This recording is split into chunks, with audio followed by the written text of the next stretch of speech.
السلام علیکم دوستو، ٹی او ٹی ولاگ میں خوش آمدید۔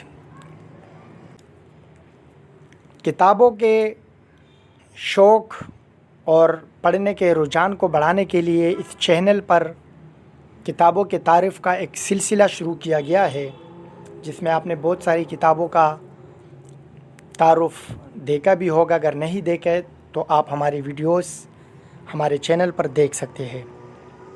اسی سلسلے کو آگے بڑھاتے ہوئے آج کی ویڈیو میں ہم جس کتاب کے بارے میں بات کریں گے اس کتاب کا نام ہے طارق بن زیاد تاریخ کے آئینے میں۔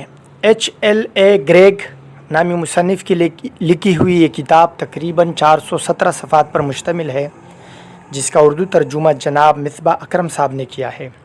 اس کتاب میں آپ کو بنو امیہ کے دور ولید بن عبد الملک کے حکمرانی میں طارق بن زیاد کے ہاتھوں فتح کیے ہوئے ملک اسپین کے بارے میں بھی بہت کچھ پڑھنے کو ملے گا۔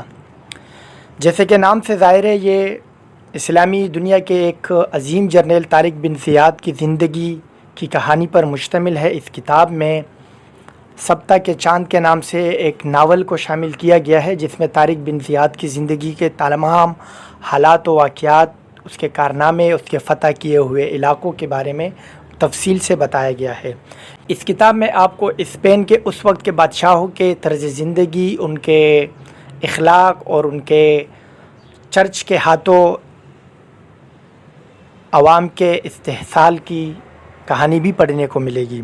اس کتاب میں افریقہ کے والی تھے بنو امیہ کے حکمراں ولید بن عبد الملک کی طرف سے ان کے پاس وہ مدد کے لیے آئے، اور انہوں نے کہا کہ میری مدد کی جائے، کیونکہ میرے ساتھ اسپین کے بادشاہ نے زیادتی کی ہے اور میری بیٹی کو زبردستی اپنی بیوی بنانا چاہتا ہے۔ اس کے لیے مسلمان افواج نے اسپین کے کچھ جزیروں پر قبضہ بھی کیا تھا، لیکن بہرحال وہ پائیدار نہیں تھے۔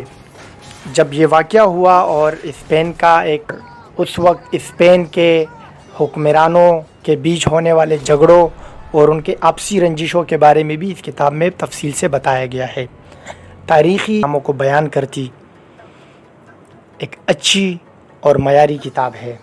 اس کو پڑھنے کے بعد آپ کو بہت سارے سوالوں کے جواب مل جائیں گے۔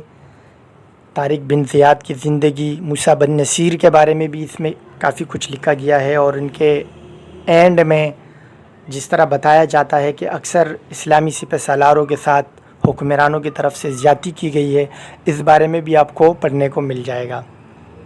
ایک بہت ہی خوبصورت کاوش، ضرور پڑھیے۔ ویڈیو کیسے لگی اس بارے میں ضرور بتائیے گا۔